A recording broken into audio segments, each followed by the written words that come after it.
Hello दोस्तों, मैं स्वागत करता हूं आप सभी का मेरी एक और नई वीडियो में। आज मैं आपको एलआईसी के मनी बैक इंश्योरेंस प्लान के बारे में बताने वाला हूं, जिसका प्लान नंबर है 721। अगर आप ऐसा प्लान लेना चाहते हैं जिसमें पॉलिसी के दौरान आपको मनी बैक का अमाउंट मिल जाए और साथ ही साथ जब आपकी पॉलिसी मेच्योर हो तो आपको मेच्योरिटी का अमाउंट भी मिल जाए, तो आप इस प्लान को ले सकते हैं। इसमें आपको इंश्योरेंस का बेनिफिट मिलता है और आपकी सेविंग भी हो जाती है, और साथ ही साथ पॉलिसी टर्म के बीच में ही आपको कुछ मनी बैक का भी अमाउंट मिलता रहता है, जिसको हम सर्वाइवल बेनिफिट भी कहते हैं। आइए अब हम इस प्लान की एलिजिबिलिटी कंडीशन के बारे में जान लेते हैं। मिनिमम एज की बात करें कि कम से कम कितनी उम्र के लोग इस प्लान को ले सकते हैं, तो वो यहाँ पर 13 साल है। यानी कि 13 साल या 13 साल से ज्यादा उम्र के व्यक्ति को ये प्लान ले सकते हैं, या अपने बच्चों के लिए कोई अगर ये प्लान लेना चाहता है तो वो ले सकता है। उसके बाद हम मैक्सिमम एज की बात करें तो यहाँ पर वो 45 साल दी गई है। यानी कि 13 साल से लेके 45 साल के व्यक्ति इस पॉलिसी को ले सकते हैं। उसके बाद हम बात करेंगे पॉलिसी टर्म की, यानी कि जो भी ये इंश्योरेंस प्लान है वो कितने टाइम पीरियड तक चलता रहेगा, तो वो टाइम यहाँ पर 25 साल का दिया गया है। यानी कि आप अपनी पॉलिसी आज आप लेते हैं तो 25 साल तक आपका इंश्योरेंस चलता रहेगा, और 25 साल के बाद आपको इस प्लान का मेच्योरिटी अमाउंट मिल जाता है। उसके बाद यहाँ पर बात आती है प्रीमियम पेइंग टर्म की, कि आपको इस प्लान में कितने साल प्रीमियम की पेमेंट करनी होगी, तो यहाँ पर वो 20 साल दिया गया है। उसके बाद यहाँ पर बात आती है मिनिमम सम एश्योर्ड की, यानी कि कम से कम कितने का बीमा आप यहाँ पर ले सकते हैं, वो अमाउंट यहाँ पर 2 लाख का दिया गया है। मैक्सिमम सम एश्योर्ड की बात करें तो यहाँ पर उसकी कोई लिमिट नहीं है, ये आपकी इनकम के ऊपर डिपेंड करता है कि आप कितना भी बड़ा प्लान ले सकते हैं। इस पॉलिसी में आपको एक्स्ट्रा राइडर भी मिलता है, तो आइए उन राइडर्स के बारे में हम जानते हैं। इन राइडर्स को लेने के लिए आपको एक्स्ट्रा प्रीमियम की भी पेमेंट करनी पड़ेगी। यहाँ पर एलआईसी ने राइडर दिए हैं, जो कि है accidental death and disability benefit rider, accidental benefit rider और टर्म इंश्योरेंस राइडर। इन राइडर्स को भी आप अपनी पॉलिसी में अपने सुविधा के अनुसार ऐड करा सकते हैं। उसके बाद इस प्लान में जो भी बेनिफिट मिलने वाला है वो है लोन का। पॉलिसी पर आप लोन भी ले सकते हैं। 1 साल पूरा हो जाने पर आप अपनी पॉलिसी पर लोन भी ले सकते हैं। लोन होने के बाद जो भी इंटरेस्ट होता है वो आपको इंटरेस्ट पेमेंट करना पड़ेगा। उसके बाद अगली बात आती है पॉलिसी सरेंडर की। कई बार ऐसा होता है कि आप किसी कारणवश अपनी पॉलिसी सरेंडर कराना चाहते हैं, तो पॉलिसी के 1 साल पूरा होने के बाद आप अपनी पॉलिसी को सरेंडर भी करा सकते हैं। आइए अब उसके बाद हम बात करते हैं प्रीमियम पेमेंट मोड की। तो आपको यहाँ भी 4 ऑप्शन दिए गए हैं, जो कि है ईयरली, हाफ ईयरली, क्वार्टरली और मंथली मोड का। अगर आप यहाँ पर मंथली पेमेंट ऑप्शन चूज करना चाहते हैं तो आपको नैच का ऑप्शन जरूर चूज करना होगा, जिसमें आपके बैंक अकाउंट से ऑटोमेटिक पेमेंट की डिडक्शन होती रहेगी। अब बात करते हैं इस प्लान में ग्रेस पीरियड की। तो इसमें आपको ग्रेस पीरियड भी मिलता है। इस प्लान में अगर आपने ईयरली, हाफ ईयरली और क्वार्टरली मोड में प्रीमियम पेमेंट ऑप्शन चूज किया है, तो उसमें आपको ग्रेस पीरियड 30 दिन का मिल जाता है।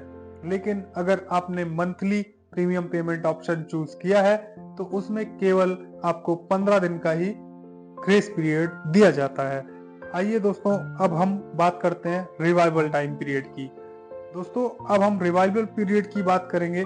इसमें अगर आप इस पॉलिसी को लेते हैं और आप अपना प्रीमियम भरना बीच में ब्रेक कर देते हैं, तो आपको एलआईसी 5 साल का मौका देती है कि आप 5 साल के अंदर आप अपनी पॉलिसी को पुनः चालू कर सकते हैं। अगर आपने 1.5 साल पॉलिसी चलाकर पॉलिसी बंद कर दी है, तो जो उस पॉलिसी की लेटेस्ट एफयूपी होगी उससे आगे के आने वाले 5 सालों तक का ही टाइम पीरियड रिवाइवल के लिए मान्य होगा। आइए अब हम एक एग्जाम्पल की मदद से इस पूरे प्लान को समझते हैं। हमारे एग्जाम्पल में यहाँ पर हम मान लेते हैं कि कस्टमर की एज जो है वो यहाँ पे 25 साल है, और जो इसमें कस्टमर ने सम एश्योर्ड लिया है वो लिया है यहाँ पे 5 लाख का। साथ ही साथ यहाँ पर आपको पता है कि इसमें जो पॉलिसी टर्म है वो 25 साल की है, और जो प्रीमियम पेइंग टर्म है वो यहाँ पर 20 साल की है। उसके बाद यहाँ पर अगर हम इसके प्रीमियम की बात करें तो जो फर्स्ट ईयर में प्रीमियम कस्टमर को प्रीमियम देना होगा वो प्रीमियम होगा 32,177 रुपए का। उसके बाद यहाँ पर सेकेंड ईयर से जो प्रीमियम कस्टमर को देना होगा वो भी यहाँ पर होगा 31,483 रुपए का। सेकेंड ईयर में जीएसटी रेट कम हो जाता है जिससे प्रीमियम कम हो जाती है। कैलकुलेशन की बात करें तो वो यहाँ पर दिया गया हुआ है। यहाँ पर हमारे एग्जाम्पल के हिसाब से कस्टमर की एज जो है वो 25 साल की है, तो यहाँ पर प्रीमियम पेइंग टर्म भी 20 साल की है। तो कस्टमर को प्रीमियम की पेमेंट 20 सालों तक करनी होगी। बाकी बचे हुए 5 सालों में कोई भी प्रीमियम की पेमेंट कस्टमर को नहीं करनी होगी। और यहाँ पर जब भी पॉलिसी के 25 साल पूरे हो जाएंगे तो उस समय इस पॉलिसी की मेच्योरिटी हो जाती है। 25 साल पूरे होने पर इस पॉलिसी की मेच्योरिटी हो जाएगी। कस्टमर को मेच्योरिटी अमाउंट उस टाइम दे दिया जाता है।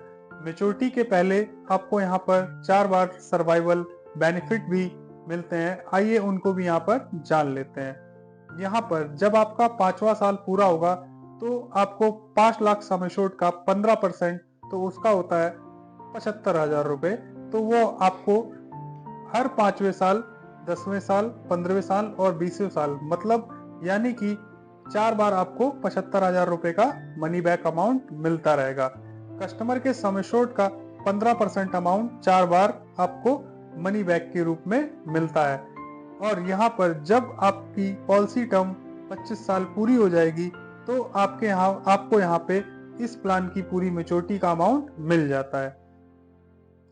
आइए अब बात करते हैं कि अगर उस कस्टमर की यानी उस पॉलिसी होल्डर की अगर अचानक डेथ हो जाती है तो उस केस में उसके नॉमिनी को क्या क्या बेनिफिट मिलने वाले हैं। तो इस पॉलिसी टर्म के दौरान कभी भी अगर किसी भी पॉलिसी होल्डर की डेथ हो गई तो पॉलिसी के नॉमिनी को डेथ बेनिफिट के रूप में सम एश्योर्ड ऑन डेथ मिलता है, और साथ ही साथ जितने भी साल पॉलिसी चली है उसमें उतने साल का बोनस भी मिलता है। आइए अब हम देखते हैं सम एश्योर्ड ऑन डेथ को कैसे कैलकुलेट किया जाता है। एलआईसी कहती है कि sum assured on death calculate करने के लिए यहाँ पर आपको 2 कैलकुलेशन करनी होगी। जो भी उसमें से आपका ज्यादा अमाउंट होगा वो आपका सम एश्योर्ड ऑन डेथ हो जाता है। पहली कैलकुलेशन में आपका जो भी बेसिक सम एश्योर्ड है उसका 125% आपको करना होगा। उसके बाद दूसरी कैलकुलेशन में आपका जो भी आपका एनुअलाइज प्रीमियम है उसका 7 टाइम्स करना होगा। और इन दोनों का ही कैलकुलेशन में जो भी ज्यादा अमाउंट आएगा वह आपका सम एश्योर्ड ऑन डेथ हो जाता है। तो यहाँ पर डेथ बेनिफिट की कैलकुलेशन करने के लिए हम मान लेते हैं कि जब पॉलिसी की 8वां साल चल रहा था तब उस पॉलिसी होल्डर की डेथ हो जाती है। तो आइए जानते हैं कि इनके नॉमिनी को यहाँ पर क्या क्या डेथ बेनिफिट मिलने वाले हैं। तो सबसे पहले हम सम एश्योर्ड ऑन डेथ की कैलकुलेशन करेंगे। तो पहली कैलकुलेशन करते हैं जो कि 5 लाख का 125% होगा, तो वो अमाउंट 6,25,000 रुपए का हो जाएगा। उसके बाद अगर हम सेकंड कैलकुलेशन करते हैं तो हमारे एनुअल प्रीमियम का 7 टाइम्स ऑफ एनुअलाइज प्रीमियम करते हैं तो वो आपका यहाँ पर 2,15,537 रुपए हो जाता है। तो यहाँ पर जो हायर अमाउंट है वो है 6,25,000 रुपए का, तो वो हमारा सम एश्योर्ड ऑन डेथ हो जाता है। साथ ही साथ इसमें अगर पॉलिसी 8 साल चली है तो 8 साल का बोनस हमारा जो हो जाता है वो हो जाता है 1,64,000 रुपए का। तो यहाँ पर हम डेथ बेनिफिट के रूप में देखें तो 7,89,000 रुपए हो जाता है, यानी कि नॉमिनी को उस टाइम उतने रुपए मिल जाएंगे। दोस्तों ये थी इस प्लान की कंप्लीट इंफॉर्मेशन।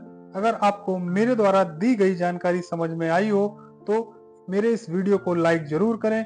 कोई सुझाव हो तो कमेंट में जरूर बताएं, और अगर आप हमारे इस चैनल पर नए हैं तो हमारे इस चैनल को सब्सक्राइब जरूर करें। आपका बहुत बहुत धन्यवाद। नमस्कार दोस्तों।